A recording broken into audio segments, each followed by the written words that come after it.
এটা দিদিমণি বলে দিয়েছে, তাই সেটা উনি বলছে।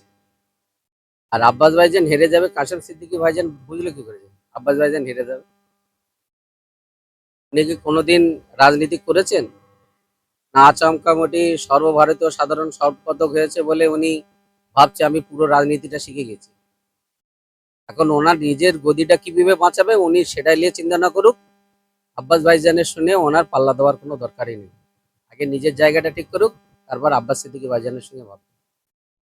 আমরা ওই সিরাপখোরকে বলছি, আমার শওকত মোল্লাকে বলো নওশাদ ভাইয়ের বিরুদ্ধে নমিনেশন করতে। আজও বলছি ভাঙড়বাসীকে সবাইকে মিষ্টিমুখ করাবো।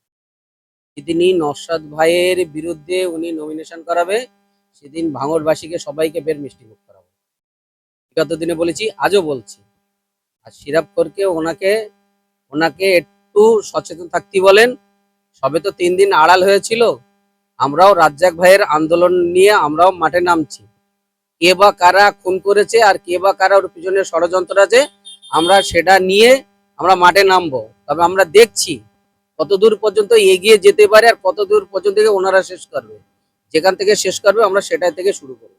এটা আমরা বলছি না, সেটা সিবিআই আছে, আইন আছে, আইনের রক্ষক যারা আছে তারা বলবে। এটা আমরা বলছি না, কারণ আমরা শেষ দেখেই আমরা ছাড়বো। যে যেমন শিক্ষাগত যোগ্যতা সে সেই ভাষায় কথা বলবে। ভালো শিক্ষাগত থাকলে ভালো শিক্ষাগত ভাবে বলবে। আর ইতিমধ্যে আমরা শুনেছি আর 2 ক্লাস গেলে আমি মাওলানা হতাম। আমরাও মোটামুটি এখানে গ্রামে ধর্মীয় সভা দেবো, ওই মাওলানাকে আমরা আমন্ত্রণ করব। দেখি উনি কত বড় মাওলানা হতো, ওনার মুখ থেকে আমরা কোরআনের বাণী শুনবো। উনি তো স্টেজে উঠে দাঁড়িয়ে বলছে আমরা আর 2 ক্লাস গেলে আমি মাওলানা পাস করতাম। তাহলে ওনাকে আমরা ধর্মীয় সভায় এনে ওনার মুখ থেকে আমরা কোরআনের বাণী শুনে নিই, যতটুকু জানে ততটাই বলুন। ওটা ছোট ভাইজানের এখতিয়ারের মধ্যে পড়ছে, ওটা ছোট ভাইজান আইনির দ্বারস্থ হয়েছে, আইনি মাধ্যমে বুঝে নেবে।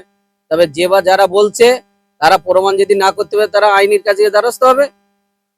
এটা তো আইন সকলের জন্য খোলা আছে। যদি ছোট ভাইজান নিয়ে থাকে তাহলে আইনের গিয়ে ওরা বলবে যে আমি অমুক জায়গায় আমি নিতে দেখেছি, আমার কাছে তার এভিডেন্স আছে, সেগুলো কোর্টে জমা করুক। আর যদি না দেখাতে পারে তাহলে ছোট ভাইজান ওদের কাছে সেই 30 কোটি টাকা কিভাবে বুঝে পাবে, আইনের মাধ্যমে মোটামুটি ওনাদের কাছে বুঝে নেবে। সর্বপ্রথম কথা হচ্ছে ওনার এভিডেভিট করতে বলেন। ওনার মুখের ফেসটা দেখেছেন? অটোমেটিক ওনার ঘুম হারাম হয়ে গেছে। আমরা তো বিন্দাস ঘুমাচ্ছি, আমাদের ঘুমের কোনো সমস্যা নেই। আমরা যখনই বাড়িতে যাই বালিশে মাথা দিয়ে নিশ্চিন্তার ঘুম ঘুমাই। আর ওনার মুখের ফেসটা দেখো, সবসময় যেন ওনার চোখে মুখে যেন ঘুম লেগে আছে। ওনার দিনটা উনি ঘুমাতেই পারে না। ঘুমাতে ঘুমাতে মোটি নওশাদ ভাইয়ের নাম লাগে আমার এটাও মোটি সন্দেহ হয়।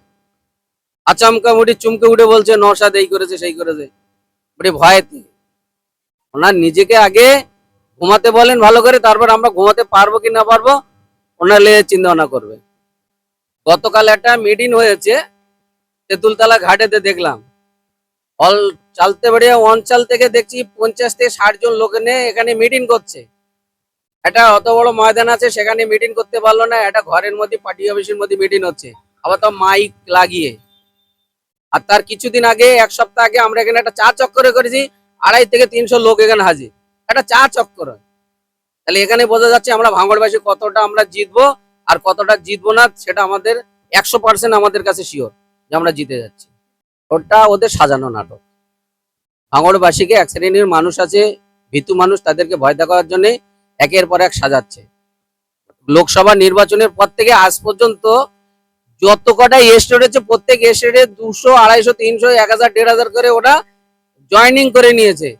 পুরোটা এক জায়গায় হিসেব করে দেখা যায় ভাঙড় বিধানসভা কেন্দ্রে যতটা ভোট আছে তার থেকে তেগুন ভোট ওরা জয়েনিং করে নিয়েছে। তাহলে এখানে আইএসএফটা আসছে করতে পুরোপুরি নাটক। আমার নাম মহিবার মোল্লা, চকমুড়ি চাইবাড়ি।